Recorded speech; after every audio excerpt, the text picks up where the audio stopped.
WellPod at DC on Riot Radio.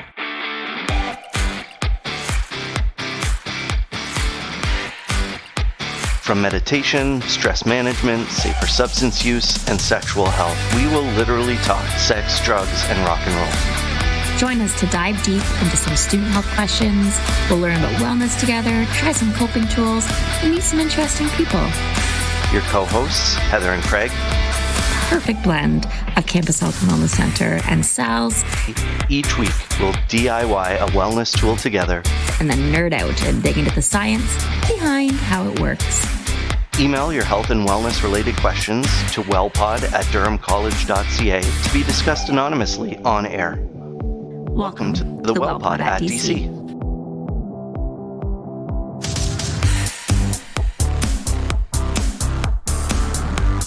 Welcome to the WellPod at DC, live from the Media Hub here on riotradio.ca. So I'm going to take us back in time a little bit, both in what I'm about to share, but also in our memories. When we first started the WellPod at DC, our first season, first episode, we kind of talked about some inhumane experiments that were being done mostly on rats and other creatures in the world of science.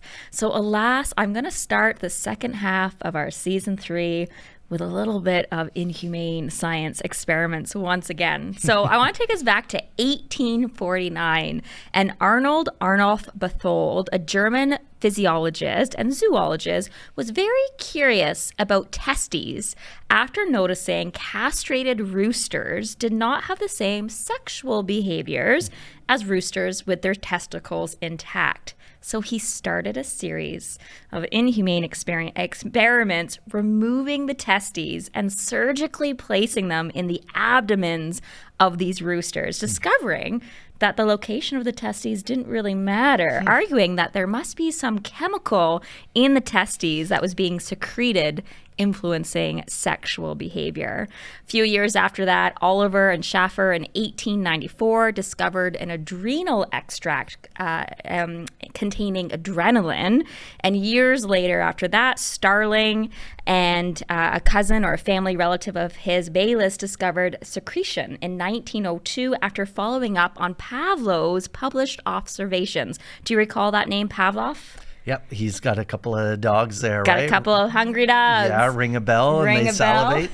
Right? So that kind of salivation and digestion, we were learning something was happening both in our testes, in our stomachs, and different parts of our bodies when it came to chemicals.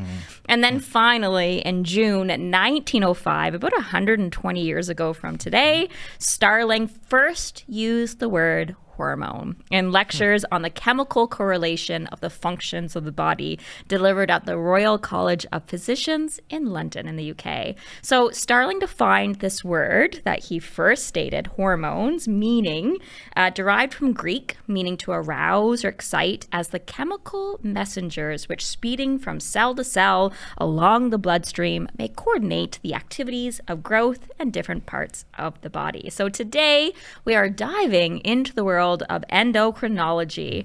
And our student question of the week is one that I've heard from a lot of different students, this kind of ideas and concepts around what exactly are hormones. So the student question of the week is, I was told the lack of sunlight during these dark, cold winter months can impact my hormones, but I'm not a horny teenager. Aren't my hormones stable now that I'm a grown adult male? So today we're going to explore what are hormones, the impact of them, and do a little biohacking with habits of physiology. So as mentioned, I've had a lot of conversations, typically sometimes with male students, where I maybe start talking about hormones when we talk about sunlight or we talk about sleep. And they say to me, well, hold on, I don't have hormones. And it always kind of takes me aback.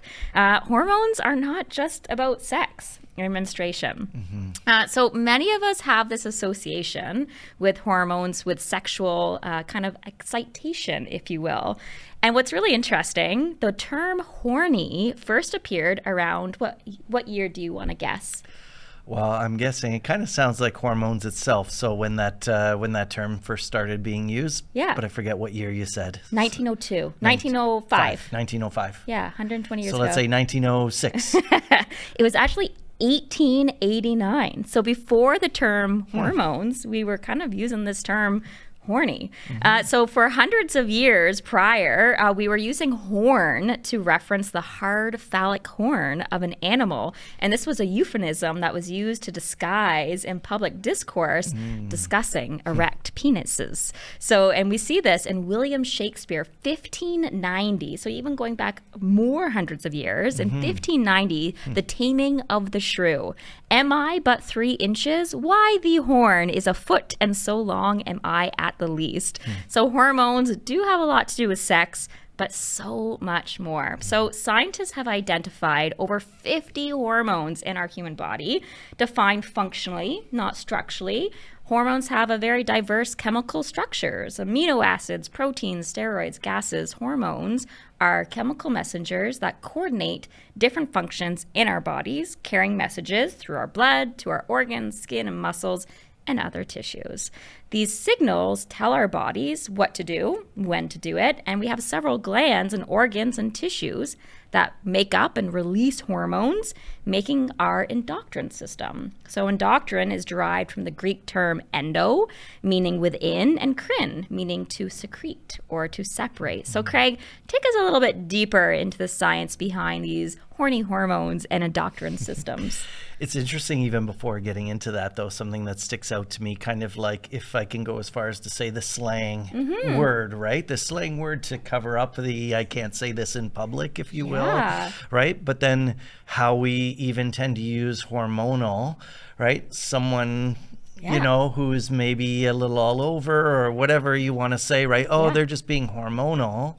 And so then that what we tag hormones too, as you were saying, from students that have said, whoa, right? I don't have hormones. I'm a male, I don't have hormones, and so on, and being unaware, where we would tend to talk about testosterone, right? I have testosterone, I don't have hormones. Sorry to break it to you, but it's a hormone. It's a hormone, right? And then, as you said, there's many of them that are in our body, as a 50 or so, right?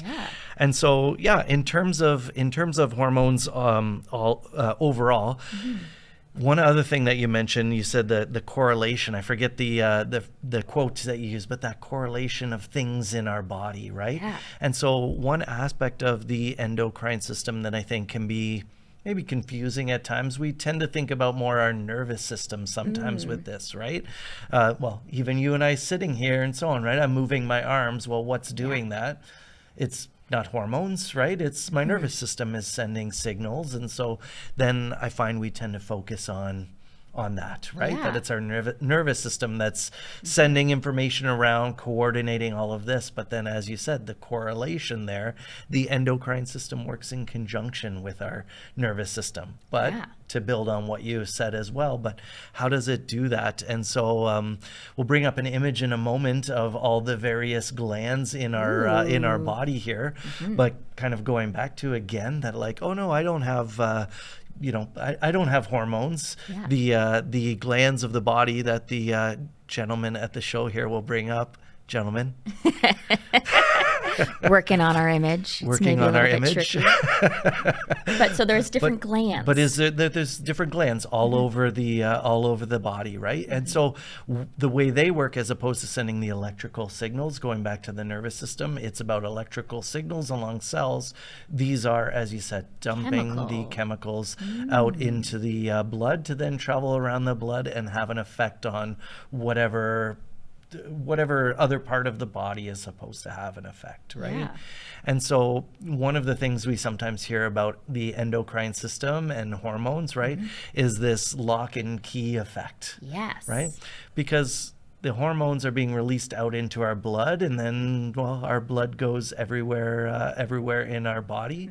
And so as far as that goes, it's like, well, then how does it know where to act, if you will?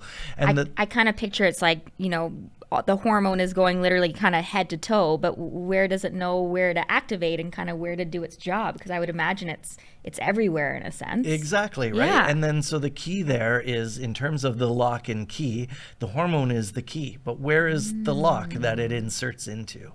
Right? And so think about, on a chemical level, there are, receptors for these hormones, and they're not necessarily on, or they're not on every cell in your body. That's right. Yeah. Right? Yeah. And so you have things where, to use an example, something that we'll talk about in a show down the road here, but testosterone, right?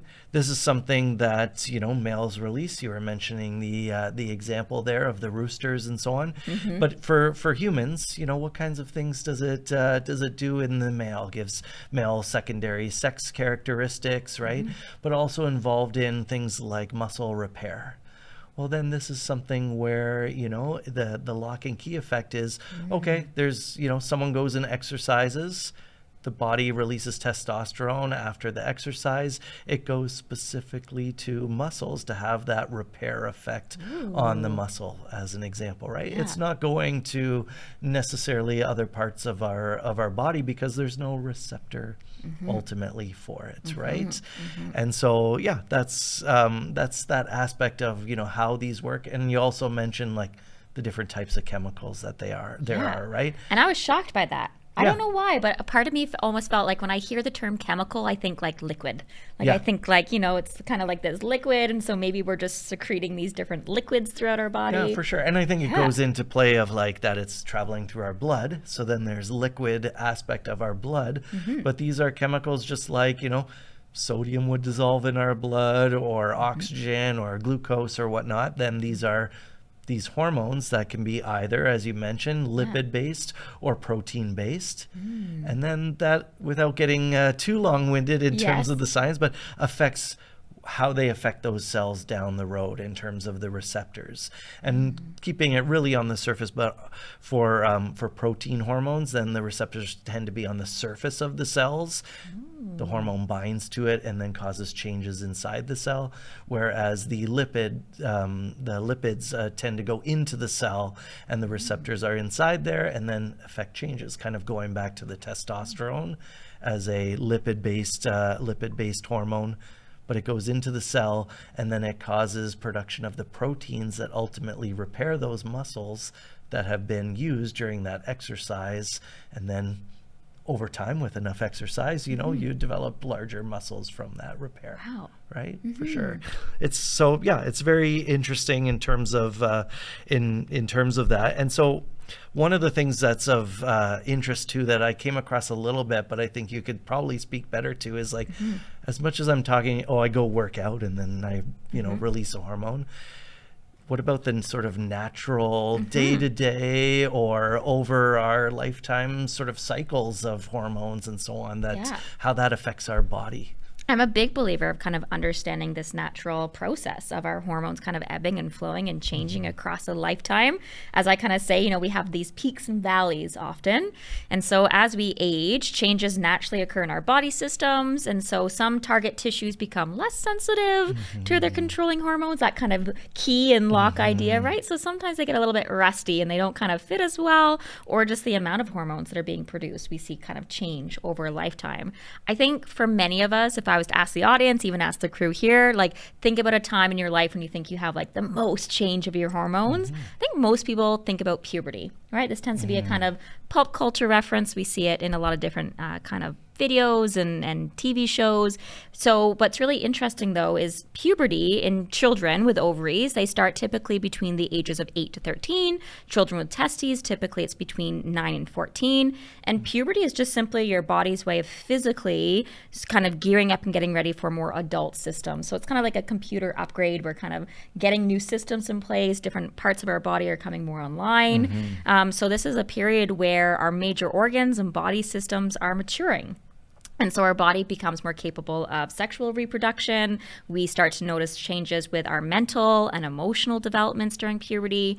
But what's really interesting is even though puberty tends to stop around that like 13, 14 mark, for many of us, well, not for many of us, for all humans, our brain doesn't fully finish this idea of puberty into our mid-20s. And so, for instance, our prefrontal cortex that we've talked about in the past, right? This really doesn't mature and become fully online until our mid-20s.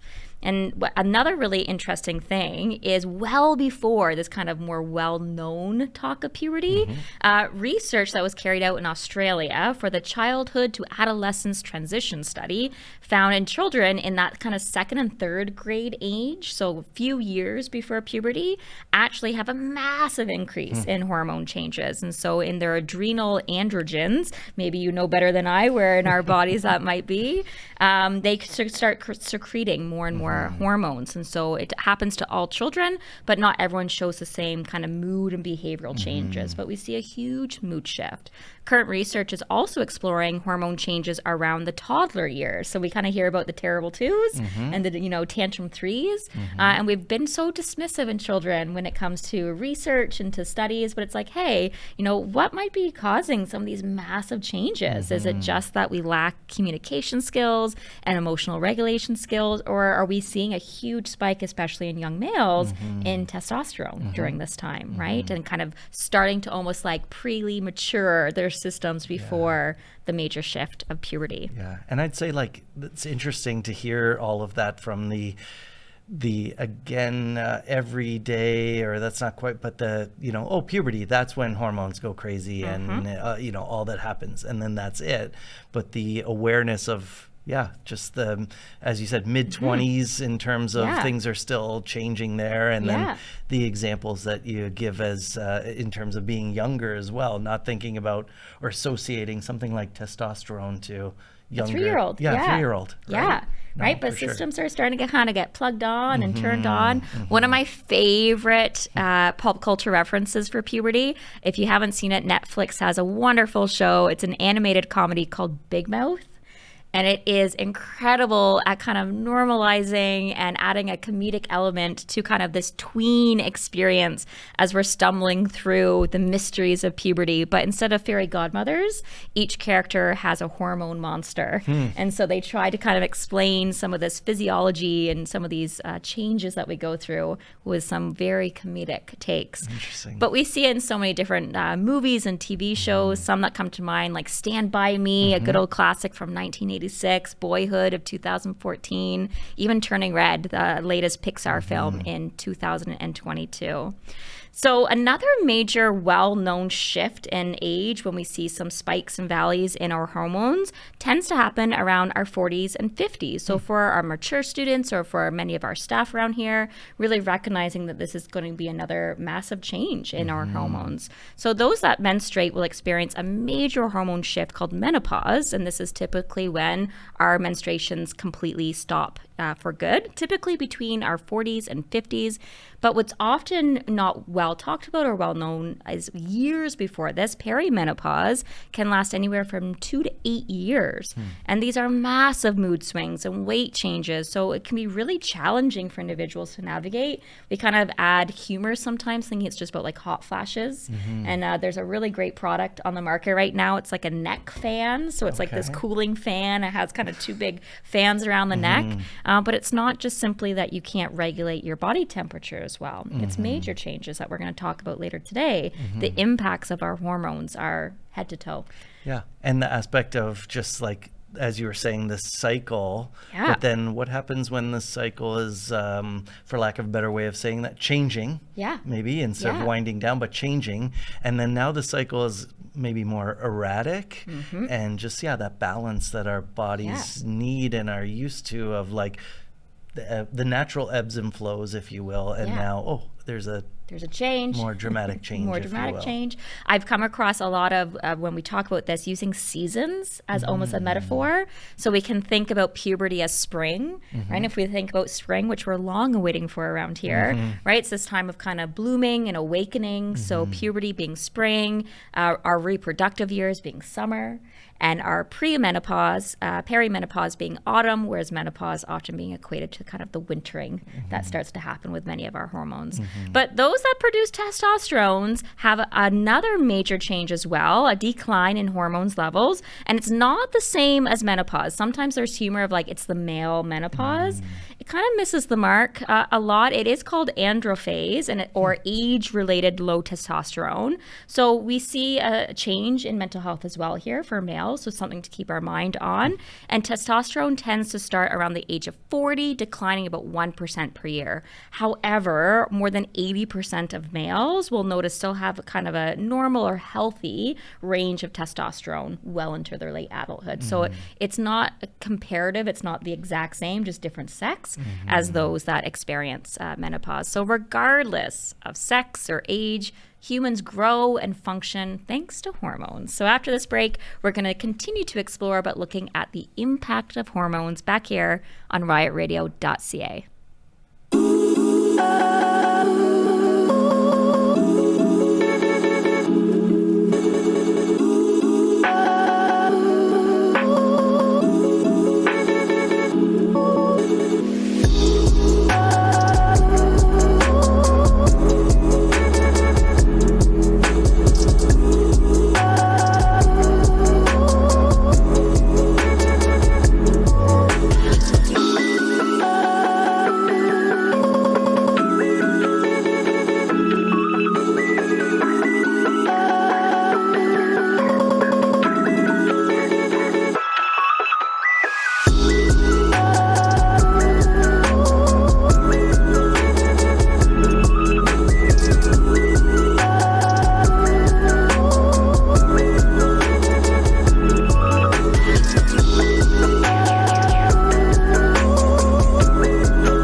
On riotradio.ca. So the endocrine system, I'm not saying that correct. Craig, can you pronunciate that so scientifically? Yeah, it's endocrine.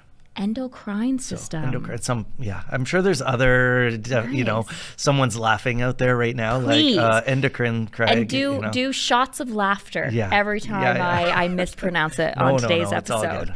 Endocrine system regulates much of kind of how much of each hormone is released. So this can depend on a lot of different stuff. Levels of hormones already in our bodies, already in our blood, levels of other substances in the blood like calcium. So many things are going to have an impact and affect our hormone levels. Stress is a big one that we'll be talking about today, but things like infection and changes in the balance of our bodily fluids and minerals in our blood. So hormone imbalances, it's a biochemical imbalance that truly needs to be assessed by a physician, or a family doctor. We do have the Campus Health and Wellness Center right here on campus if you are noticing some shifts and some changes that we'll go through today. So hormones are powerful signifiers. For many, hormones, even having slightly too much or slightly too little, we can start to notice some major changes in our body that can lead to different conditions that may require some treatment. So some hormonal imbalances can be temporary, some are going to be more chronic and cause some long-term implications. There are many factors at play here that can be causing the different symptoms, things like our diet, lifestyle behaviors, medications, iron deficiencies. So some of the symptoms that we watch for that may give an indication that our hormones are a bit out of balance. There's quite a lengthy list, so this isn't an academic test right now or essay, but being mindful of things like acne, irregular menstrual cycles, hair. Hair tends to be a big one, a thinning or kind of lessening of hair at different parts of our body. Hot flashes, we already kind of talked a little bit about earlier, right? So changes in kind of how our body regulates temperature. So if we notice we have more of a cold intolerance, we're noticing the cold is really starting to impact us. Our libido tends to be a big signifier. So if we've noticed a strong dip or increase in libido, but things like depression and anxiety, fatigue, our weight tends to be a big one. So unexplained kind of weight gain or weight loss. Sleep is going to be a big one.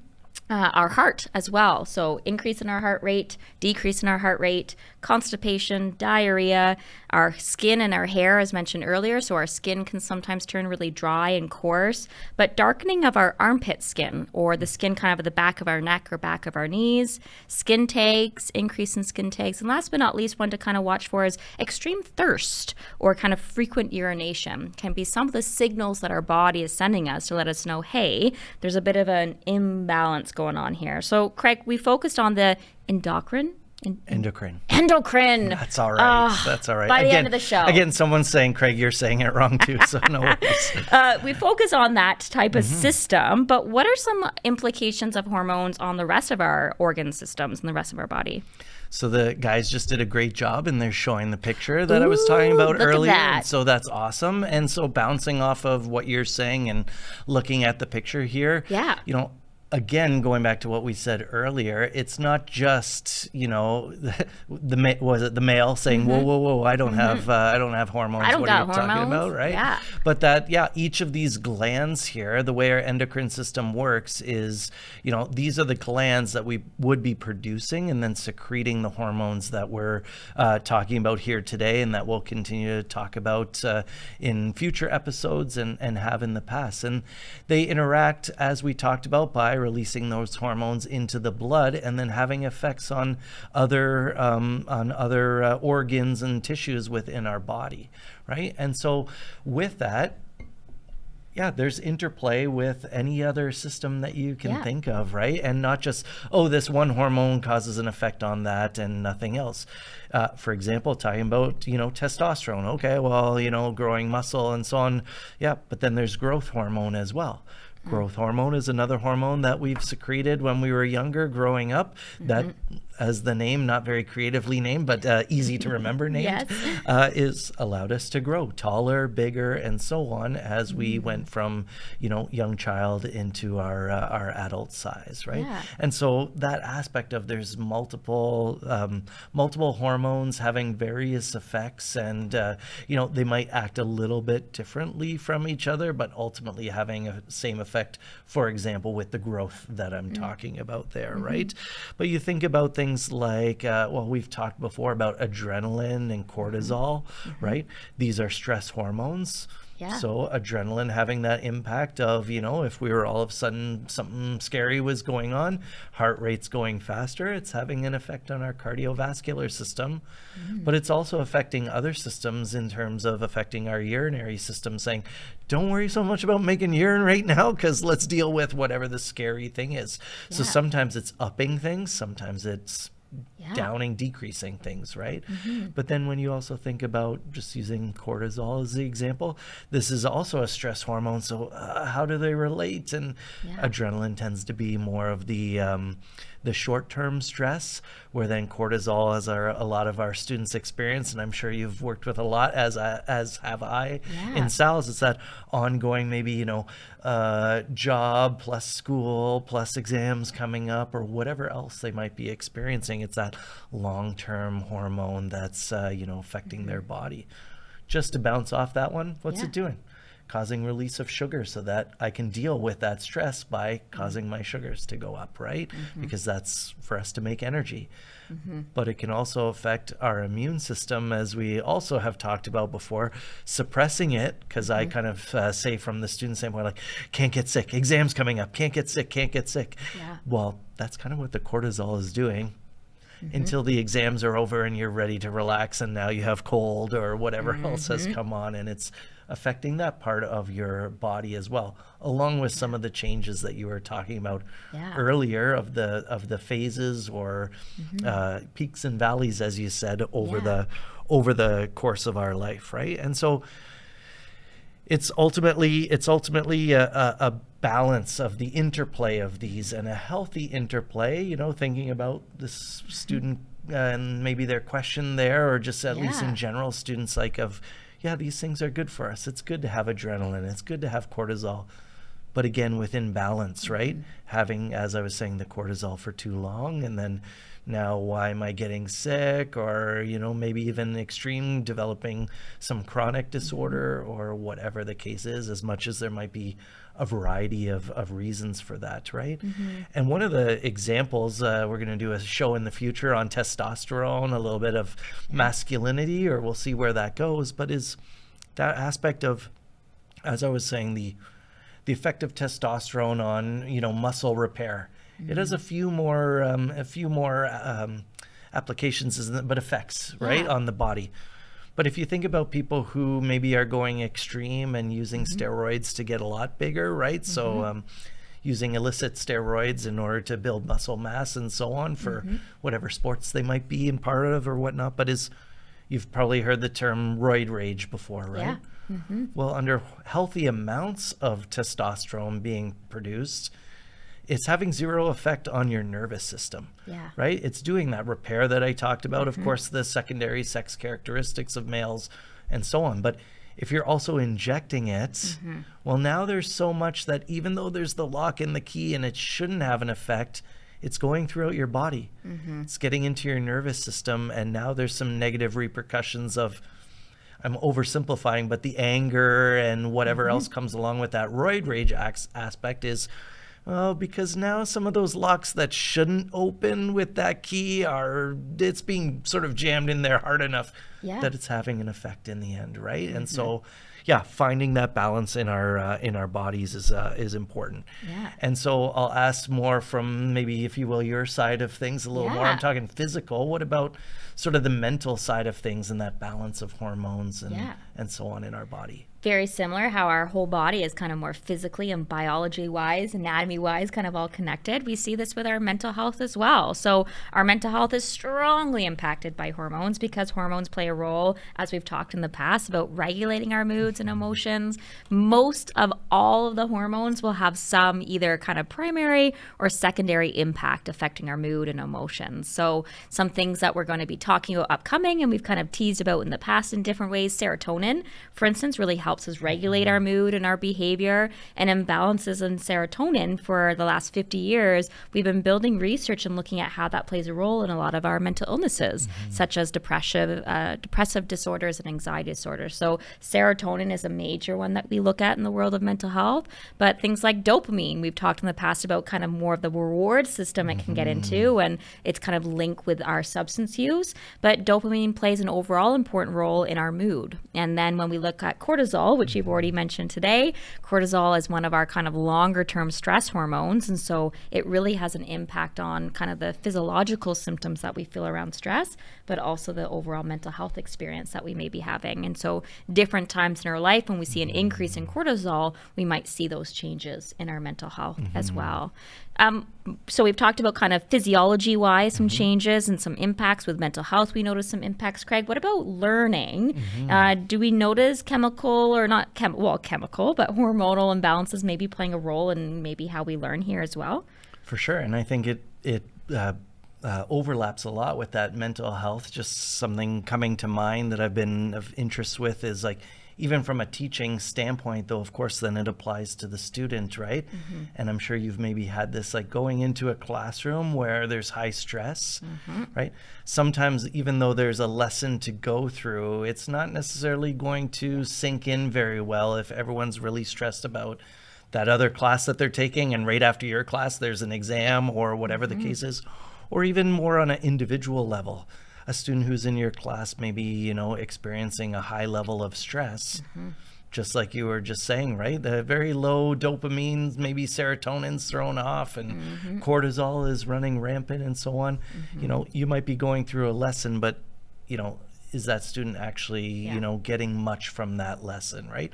And I think we can all say, I've sat through lessons where it's everything else is going through the mind, and yes, I'm in the room, but no, I'm not in that mental state, right? And so having that balance of, speaking to somebody if you need to. Yeah. I mean, my brain goes to, even from a teacher standpoint, right? Having that awareness, and maybe that's something, maybe not the individual, but talking to the group overall about the stresses of that upcoming other exam or whatever the case is, to try to deal with that so that we can get back to for lack of a better way of saying it, a stable place where maybe there's a little bit of decrease and of, some of the cortisol, a little bit of an increase of the dopamine and those kinds of things.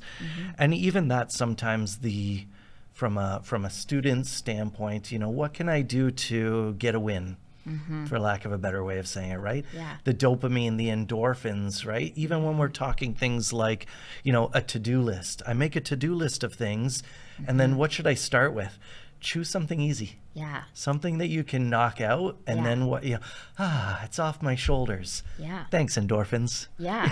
Right? Yeah. Because then that provides that release for you, and so on. And so I think that, overall, as much as I'm sort of speaking in generalities here, having that awareness of, even just from the start, like what's going on with me, maybe what supports do I need, and so on, in order to be able to tackle my studies and so on in a better way. Yeah. And then I think too, then the flip side of it is using some of that dopamine and endorphins to your advantage of, maybe I'm not that stressed, other than maybe your good stress, if you will, of going through the routine. But how can I use some of those hormones to accomplish things and learn new things and have them stick in my mind and so on, as we try to learn new things. Yeah. And so maybe what I'll say is we can go to break, and when we come back, we'll talk a little bit more about some of that. That sounds wonderful. After this break, we're going to explore biohacking with habits of physiology back here on riotradio.ca.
Welcome back to the WellPod at DC, live from the Media Hub here on riotradio.ca. So many people believe that hormones are these uncontrollable forces that dictate everything from mood to metabolism, with no real way to influence or regulate them. This myth is rooted in the notion that hormonal imbalances, whether caused by genetics, aging, or other factors, are inedible, but we can have some influence. Perfect hormonal balance isn't really a thing and isn't our goal, because our hormones are constantly shifting, and part of how they function and genetically how they ebb and flow, but they're influenced by our lifestyle, by environment, how we move, how we eat, how much stress we're saturating ourselves in. Many aspects of our hormonal function are outside of our control, but a lot of recent research around ways to maintain our hormonal health health is giving us some really good insights on maybe how we can potentially start to influence our different systems. So things like exercising regularly, eating a nutritious diet with a lot of protein and fiber, maintaining a healthy gut bacteria. So things like probiotics and fermented foods, hydration is really key. But things like sleep hygiene and stress management are vital to finding some sense of regulation through the ebbs and flows we go through. Craig, we talked earlier about kind of hormones across a lifetime, the peaks and valleys from toddlerhood to menopause in our kind of 40s and 50s. But you alluded earlier as well, there's like this kind of daily rhythm as well. Tell us a little bit about this kind of circadian rhythm idea. Yeah, so our circadian rhythms, kind of if you think like circadian for like circle or, thinking around the clock and just kind of cycling, if you will, right? Is this aspect of, well, I'll ask a question, right? Do you wake up every day to your alarm, or do you sometimes wake up like around that time before your alarm goes off? Yeah. I notice sometimes, not often. Not Normally often. the alarm goes off and I'm like, Yeah. But no, I might be more of a morning person than you. Sorry. But absolutely, especially if I haven't set my alarm. Yeah. On weekends, for instance, I notice I kind of start to wrestle around that normal wake up time. Exactly, and that's a good way of saying it, as opposed to, am I bright-eyed and ready to go kind of thing. But you're rousing at that time. And so part of that is, our brain is releasing hormones based on the light-dark cycle. And I think in the fall we chatted a little bit about this, but this is part of our rhythm of, okay, so, I'm releasing hormones to, cause myself to go to sleep. Not that I'm consciously thinking about it, right? But then, okay, stop releasing those hormones especially if you have kind of a more regimented wake-up time is, okay, they stop being produced at around that same time, and then I rouse and I'm, awake for the day, right? And of course, I think what we had been talking about in the fall was the darker days and things like that, right?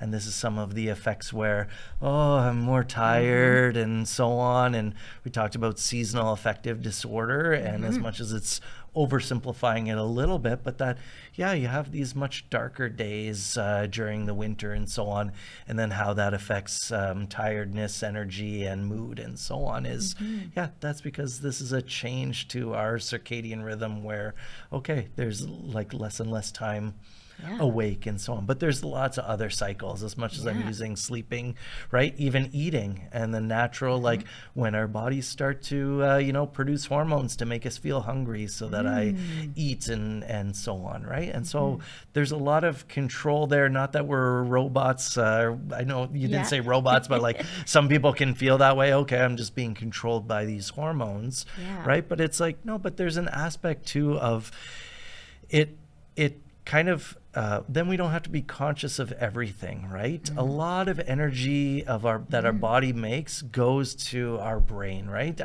You hear lots of different numbers, and I'm always bad at remembering them, but it's like something like 30% of the energy our body produces runs our brain. Wow. Right?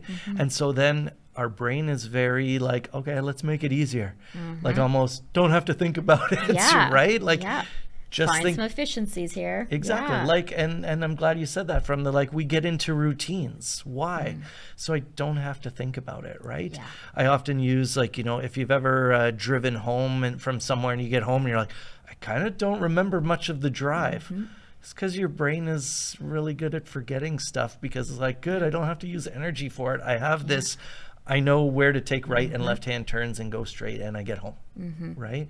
And so there's that aspect of, these rhythms and our brain trying to make it easier on ourselves itself, if you will, right?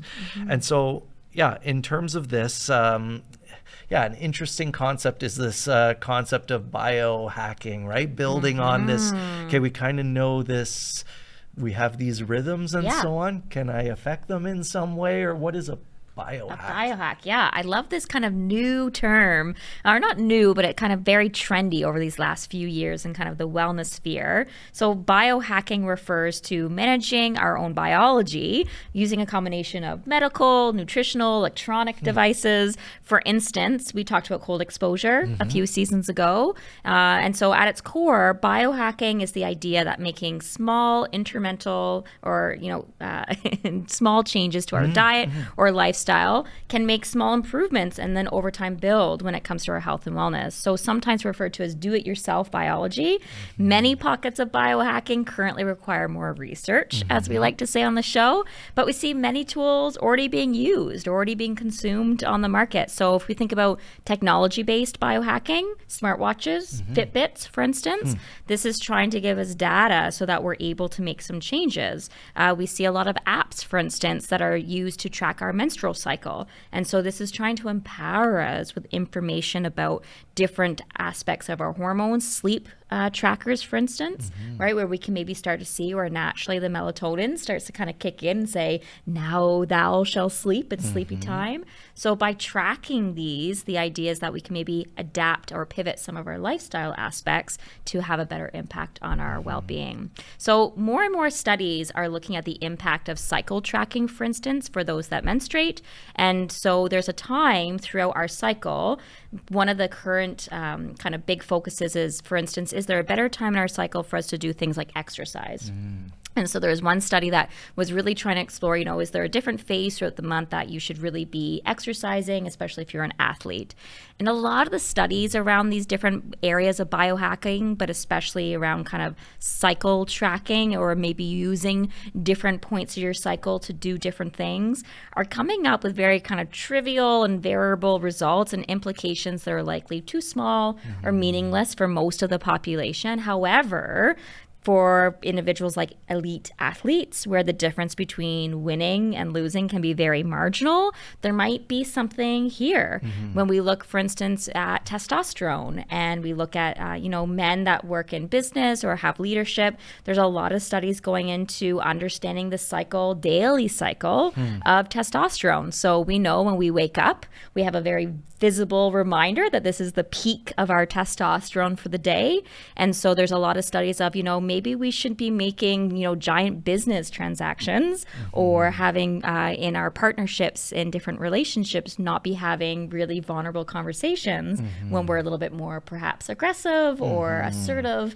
Maybe we should wait until later in our day, later in our rhythm, where our testosterone is not high standing peak. So this concept of kind of working with our peaks and valleys, our daily peaks and valleys, our kind of throughout our lifetime peaks and valleys is something we're going to see more and more in biohacking. A lot more technology, maybe very similar to insulin. It will come a time where we kind of have a little tool on us. We can poke our finger and it gives us a full data read on kind of, your serotonin and dopamine and cortisol. And then it will be interesting to see how we can maybe use this. So this whole field of science, this concept of physiology, is the study of how the body works. So embracing this for our second half of season 3 at the WellPod at DC. Each week, we're going to be digging deeper into a different hormone, trying to understand how to optimizing it, kind of sharing some different tips and tools. And so as we explore physiology, we're going to kind of explore some maybe perhaps different ways to biohack ourselves. Craig, as we embark on this physiology journey, how can we best apply some of these concepts and tips? How can we kind of embed these new habits maybe in kind of 1 minute? What are your thoughts here? Well, one thing that I've actually been talking a lot about with students is what I was saying, I should say there, of like our brain is designed to forget stuff, right? So like it's built that way so that we're not remembering like random information, like what was the temperature, last Tuesday for like, who cares, right? And so as much or related to studying, it can be the same thing sometimes, right? I know in the past, and I don't, suggest anyone do this, but I wasn't always the learning specialist that I am now. And I was a student who, crammed the night before and then take the test. Sometimes it even worked, right? But then the aspect of, then it became harder later because I didn't remember the information. And so things like, because our brains are about forgetting, what can I do to biohack? Not that it's quite the same, but at least recognizing the physiology of, hey, our brains, when we go back to things every so often, so in terms of like studying sessions, it might be, okay, after you learn something within 24 hours, review it, but then every 2 to 3 days, go back and review it. And that's kind of a biohack, if you will, because basically it's, our brain will say, hey, we came back to this. This must be important. right? I should pay attention to this and remember it. As much as I'm oversimplifying it, right? But then it's also like, okay, and I feel like I know it, so then endorphins and dopamine are being produced, and so there's that feel-good accomplishment. I'm more likely to do it again in 2 or 3 days, and then the outcomes of I'm far more successful in my courses is just one small sliver of, well, how can we take advantage of what we know about, as you said, our endocrine system and the physiology there, and say, now let me apply it to actually, adjusting my time, adjusting my study habits, and so on, just like we could adjust, melatonin or whatever the case is by, potential changes for ourselves. Yeah. Very exciting. For sure. So this is the end of our episode today. Resources mentioned in today's episode will be posted on our Instagram at wellness@DC. Don't forget to email questions to be discussed anonymously on air, wellpod@durhamcollege.ca. Next week, we are going to dive into our first hormone and unpack melatonin. Get ready to pick up on some biohacks to help with your sleep hygiene. And what I heard Craig say is rewatch this podcast over and over and over again every few days. Yeah. Don't forget you can follow the Media Hub on social media at DCSA Media Hub. Thanks for exploring what it means to be well with us here on the WellPod at DC, live on the Media Hub from riotradio.ca.